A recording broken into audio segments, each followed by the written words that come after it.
You know what's happening? It is Tuesday the 28th, getting close to the end of another month. If you're holding on anything, you're debating anything, I'd be getting into it, get it locked up, get it done. Don't slow down, keep things moving along.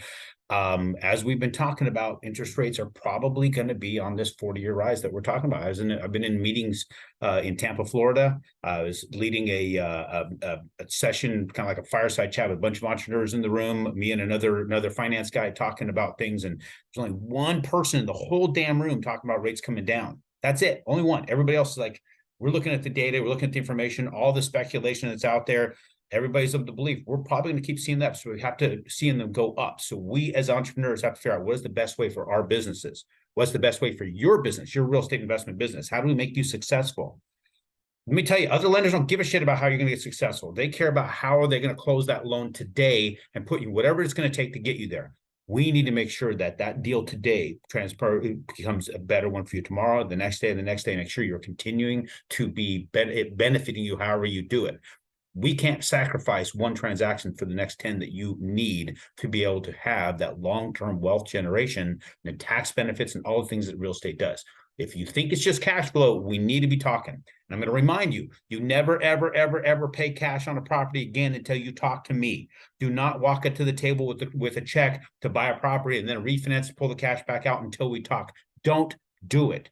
Schedule that time. Go to aaron.chapman.com. Send us a message. Let's get on the phone. Let me explain to you the best way to do it. I'm teaching that here. I'm in a big freaking event teaching that process to people now. Some multi-millionaires sitting in the room learning how to do that. So talk to me. Make sure we discuss it. Now, I hate to say it, but I was kind of freaking right. I wished I was wrong, but we're right here. So let's look at the charts. I got to show you, if you didn't pay attention, you didn't do it. We're referencing last time I did this. I'm sorry, but it is what it is, right? There's nothing I can do about that. I was right. Need to listen. When I talk about what the charts are doing, I talk about how things are going to change. You might want to look really, really closely because it tends to just keep working that way. Now, I said before, we have this 200-day moving average right here. That 200-day moving average, we got above it one time, February 2nd, and then bam, we got beat down. We saw it last week, last Friday, the 24th. I said, we're above the 200-day moving average. That things like a tractor beam is going to suck us back down. What did it do? Immediately the next day, sucked us back down underneath it. It's following the same pattern, right? So here it got right below the moving average and pulled all the way down. This is just went down almost that full same amount and stayed there right on the, looks like right on the 100-day.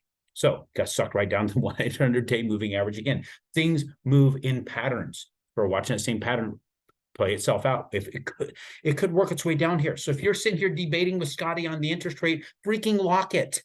Don't go back and forth between lenders trying who's going to get the best deal. We're telling you when the market's going to stay at its peak. I think it's at its it was at its top already. It might be hanging here. It's going to be pausing at some of these spots. But if it breaks below these other moving averages, which have been support lines, but when you break below them, they become resistance to get back to. Look at how long we've got till it comes back up again. Look, at this level right here where we're at today, we broke through that level before. That was February 9th.